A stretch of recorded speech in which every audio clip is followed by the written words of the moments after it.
Oh. Are you going to try it? You want to try it? I don't know. That's up to y'all. If you, Well, they ask. we could do it. It's a If request. they're willing to risk it, sure.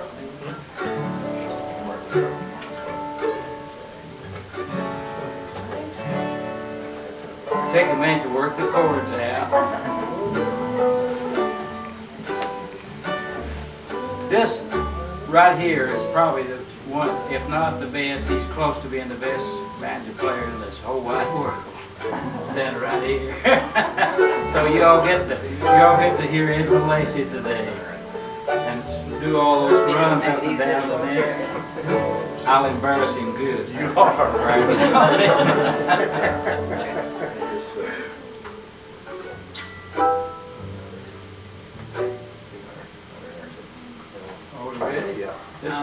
You didn't make it easy. We've never done this as a group. All right. Well, Okay. this is a living room practice. All right. Okay, I need to tell it. Tell the tale. Okay, Tell the tale. all right. We could have been doing that while we were practicing. That album's not up here, is it? I used to have an album laying back here we could show you, but the third album that I ever was on was an album that the Highlanders band I used to play with cut back in the 70s, about 1973. And we had finished the studio work, and we were just looking for an album cover. And we had a show in West Virginia where one of the members lived. Our mandolin player lived near Charleston, West Virginia.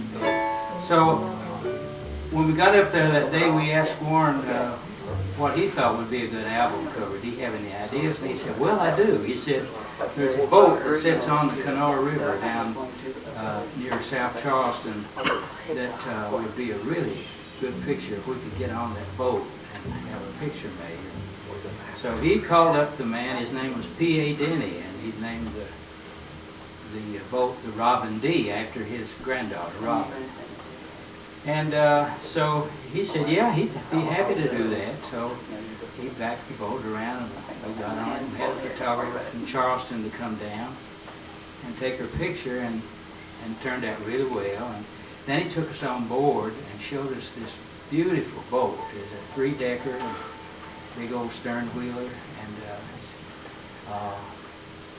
prettiest thing I'd ever seen. And he said it took him 11 months to build it. Someone had given him an old hull of a boat, and through some kind of wager he had got a crew of men and just set out to build this boat. It took him 11 months, just about day and night, you know. And he said all I wanted to do was sail down the Kanawha River and the Ohio River and the Mississippi River to the Gulf of Mexico. He said that was my goal, just my wife and me. Well, his wife had fell out with him because he spent 11 months neglecting her, and she wouldn't set foot on it. So when I came back, I thought, well, you know, maybe I could write a song about that. And so I did, but we never did record it for years.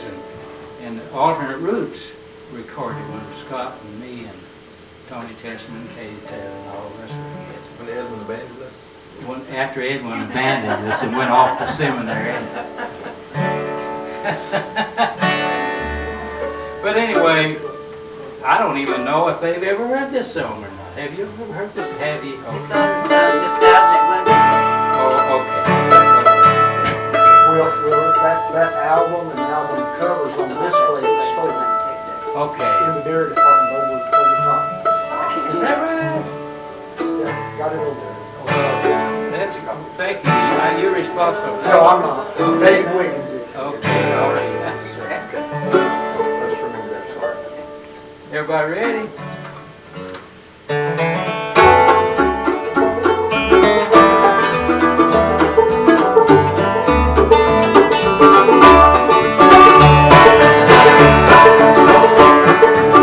Jesus, lead the vessels by the river sea, conceived from the depths of my mind.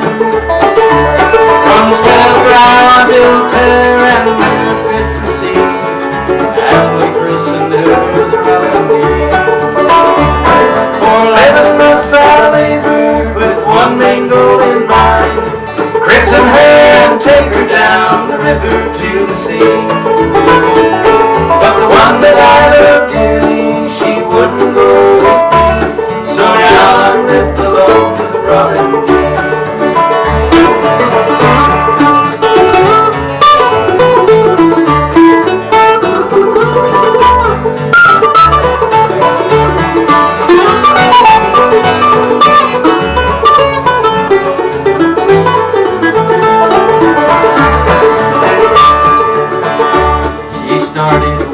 challenge that beat your years ago.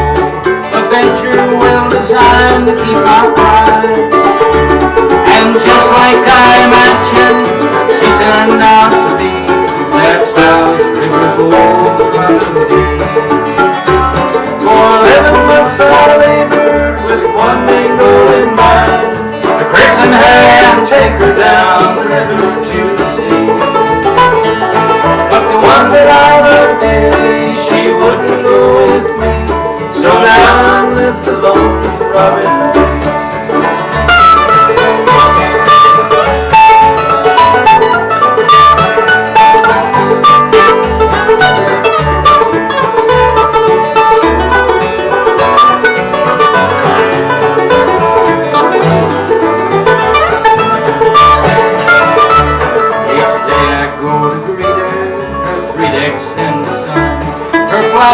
Proudly waving in the breeze, and then I get a feeling she's really part of me, that beautiful certain For 11 months I labored with one main goal in mind, to christen her